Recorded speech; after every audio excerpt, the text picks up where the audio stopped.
Speaker Ayaz Sadiq نے P T I کے مذاکرات میں حکومت کی غیر سنجیدگی کے الزام کو مسترد کر دیا۔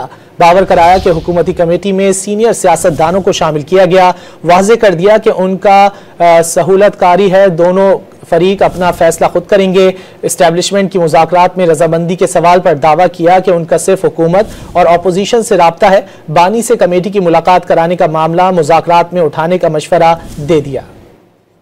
حکومت کی سیریسنس آپ دیکھیں کہ کمیٹی میں کتنے سینئر ممبران ہیں ہر پولیٹیکل پارٹی کے، تو اللہ تعالیٰ برکت ڈالے۔ ہم تو میرا کام ہے فیسیلیٹیٹ کرنا، باقی دونوں فریق جو ہے وہ اپنا فیصلہ خود کریں گے۔ یہ کام ہے اپوزیشن اور گورنمنٹ کا، یہ ان کو ہی کرنے دیں۔ میں بالکل ہی نیوٹرل رہ کے میں چاہوں گا کہ میں فیسیلیٹیٹ کروں۔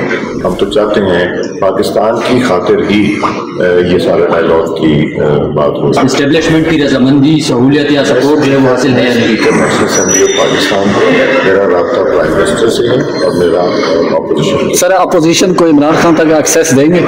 یہ میرا کام نہیں ہے، یہ تو یہ مذاکرات میں بات چیت ہوگی، ملاقاتیں تو ہوتی رہتی ہیں۔